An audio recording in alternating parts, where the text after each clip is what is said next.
Hi everyone, welcome back to Chinnu's Taste Buds. ഇന്ന് ഞാൻ Onam special mixed പാൽപ്പായസത്തിൻ്റെ recipe ആയിട്ടാണ് വന്നിരിക്കുന്നത്. അപ്പോൾ നമുക്ക് എങ്ങനെയാണ് മിക്സഡ് പാൽപ്പായസം തയ്യാറാക്കുന്നതെന്ന് നോക്കാം. അതിനുവേണ്ടി ആദ്യമേ ഒരു ബൗളിൽ ഒരു 2 ടേബിൾ സ്പൂൺ ചൗവരി നമുക്കൊന്ന് സോക്ക് ചെയ്യാൻ വേണ്ടി മാറ്റി വെക്കണം. ഒരു അരമണിക്കൂർ വരെ ഇത് കുറച്ച് വെള്ളം ഒഴിച്ച് ഒന്ന് കുതിരാൻ മാറ്റി വെക്കാം. ഇനി ഒരു പാനിലേക്ക് നമുക്ക് 1 ലിറ്റർ പാലൊഴിച്ച് കൊടുക്കാം. ഇതിലേക്ക് ആവശ്യത്തിനുള്ള പഞ്ചസാര ചേർത്ത് കൊടുക്കാം. പഞ്ചസാരയുടെ അളവ് ഓരോരുത്തരുടെ ഇഷ്ടമനുസരിച്ച് ചേർക്കാം. ഞാനിവിടെ 1/2 കപ്പോളം പഞ്ചസാര ചേർക്കുന്നുണ്ട്. ഞാൻ നേരത്തെ പറഞ്ഞ പോലെ മിക്സഡ് പാൽപ്പായസമാണ് തയ്യാറാക്കുന്നത്. അപ്പോൾ നമുക്കിതിലേക്ക് ഇതൊന്ന് ചൂടായി വരണം. പാല് ഒന്ന് ചൂടായി വന്നതിന് ശേഷം വേണം ഇതിലേക്ക് അടുത്ത ഇൻഗ്രീഡിയൻസ് ചേർത്ത് കൊടുക്കാൻ. ഇതിപ്പോൾ ഒന്ന് ചൂടായി വന്നിട്ടുണ്ട്. ഇനി ഇതിലേക്ക് 1 കപ്പ് മക്കറോണി ചേർത്ത് കൊടുക്കാം. മക്കറോണി ഞാൻ ഇതിനു മുമ്പ് പാസ്ത തയ്യാറാക്കിയിട്ടുണ്ട്. ഇതുകൊണ്ട് തന്നെ നമുക്ക് പായസം എങ്ങനെയാണ് തയ്യാറാക്കുന്നതെന്നാണ് കാണിക്കുന്നത്. പിന്നെ ഇത് നന്നായിട്ടൊന്ന് വെന്ത് കിട്ടണം. ഒരുപാട് സമയമൊന്നും വേണ്ട, ഒരു 5 മിനിറ്റ് ഒന്ന് പാലിലിട്ട് വേവിച്ചെടുത്താൽ മതി. സാധാരണ മക്കറോണി തിളച്ച വെള്ളത്തിലിട്ടാണ് വേവിച്ചെടുക്കുന്നത്. ഇതിപ്പോൾ നമുക്ക് പായസത്തിനായതുകൊണ്ട് പാലിൽ ചേർത്ത് വേവിച്ചെടുക്കാം. ഇതിലേക്ക് 1 നുള്ളു ഉപ്പും 1 ടീസ്പൂൺ നെയ്യും കൂടെ ചേർത്ത് കൊടുക്കാം.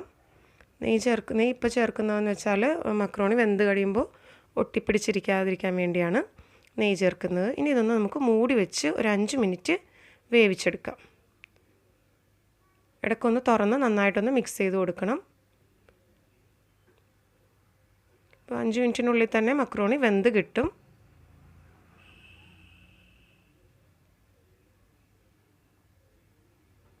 ഇടയ്ക്കൊന്ന് മിക്സ് ചെയ്ത് കൊടുക്കണം, അടി പിടിക്കാതിരിക്കാൻ വേണ്ടി. 5 മിനിറ്റ് കഴിഞ്ഞു. നമ്മുടെ മക്കറോണി നന്നായിട്ട് വെന്ത് കിട്ടിയിട്ടുണ്ട്. ഇനി ഇതിലേക്ക് 1/2 കപ്പ് സേമിയ, ഞാനിവിടെ വറുത്ത സേമിയാണ് ചേർക്കുന്നത്. അപ്പോൾ നിങ്ങൾ വറുക്കാത്ത സേമിയാണെങ്കിൽ സേമിയ ഒന്ന് വറുത്തെടുക്കാൻ ശ്രദ്ധിക്കണം. വറുത്ത സേമിയ ചേർത്ത് ഒന്നുകൂടെ ഒന്ന് മിക്സ് ചെയ്ത് കൊടുക്കാം. അപ്പോൾ നമ്മുടെ രണ്ടാമത്തെ ഇൻഗ്രീഡിയൻ്റ് ആയി. ഇനി ഇതിലേക്ക് 1 ടീസ്പൂൺ വാനില എസൻസ് ചേർത്ത് കൊടുക്കാം. ഞാനിവിടെ വേറെ കണ്ടൻസ്ഡ് മിൽക്കോ ഏലക്കയോ ഒന്നും ചേർക്കുന്നില്ല. ഏലക്കയ്ക്ക് പകരം വാനില എസൻസ് ആണ് ഈ പായസത്തിന് ചേർക്കുന്നത്. അപ്പോൾ നല്ലൊരു ഫ്ലേവർ ആയിരിക്കുള്ളൂ നമ്മുടെ പായസത്തിന്. ഇനി ഇതിലേക്ക് ഒരു 2 ടേബിൾ സ്പൂൺ വറുത്ത റവ ചേർത്ത് കൊടുക്കാം. റവയും ഞാൻ നേരത്തെ വറുത്ത് വെച്ചിട്ടുള്ളതാണ്. റവ ചേർക്കുന്നതിൻ്റെ കൂടെ തന്നെ നന്നായിട്ട് മിക്സ് ചെയ്ത് കൊടുക്കണം, അല്ലെങ്കിൽ റവ കട്ട പിടിക്കും. റവ ചേർക്കുന്നതിൻ്റെ കൂടെ തന്നെ മിക്സ് ചെയ്ത് കൊടുക്കാൻ ശ്രദ്ധിക്കണം.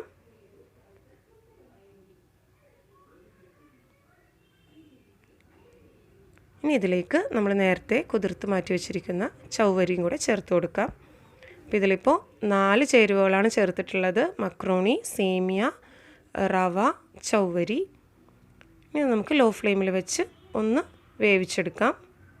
ഇനി അധികം നേരം വേകേണ്ട ആവശ്യമില്ല, ഒരു 5 മിനിറ്റും കൂടെ ലോ ഫ്ലെയിമിൽ ഇങ്ങനെ വെച്ചാൽ മതി.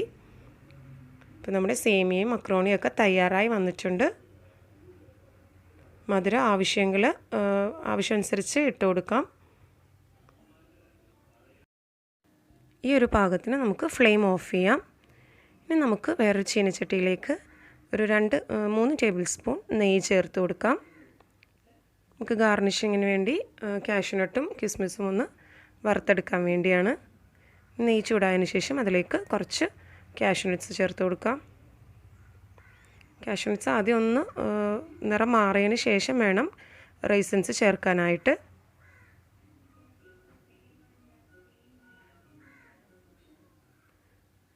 ഇനി ഇതിലേക്ക് റൈസിൻസും കൂടെ ചേർത്ത് കൊടുക്കാം. ഫ്ലെയിം ഓഫ് ചെയ്തതിന് ശേഷം ഇത് നമുക്ക് പായസത്തിലേക്ക് ചേർത്ത് കൊടുക്കാം. അപ്പോൾ വളരെ പെട്ടെന്ന് തന്നെ നമ്മുടെ മിക്സഡ് പാൽപ്പായസം തയ്യാറായി കഴിഞ്ഞു. ഓണത്തിനപ്പോൾ എല്ലാവരും ഇതൊന്ന് ട്രൈ ചെയ്ത് നോക്കണം. ഫീഡ്ബാക്ക് എനിക്ക് കമൻറ്റ് ബോക്സിൽ ഷെയർ ചെയ്യുക. ഇതുവരെ ചാനൽ സബ്സ്ക്രൈബ് ചെയ്യാത്തവരുണ്ടെങ്കിൽ ചാനലൊന്ന് സബ്സ്ക്രൈബ് ചെയ്യണം. അപ്പോൾ എല്ലാവർക്കും happy Onam. Thanks for watching my channel.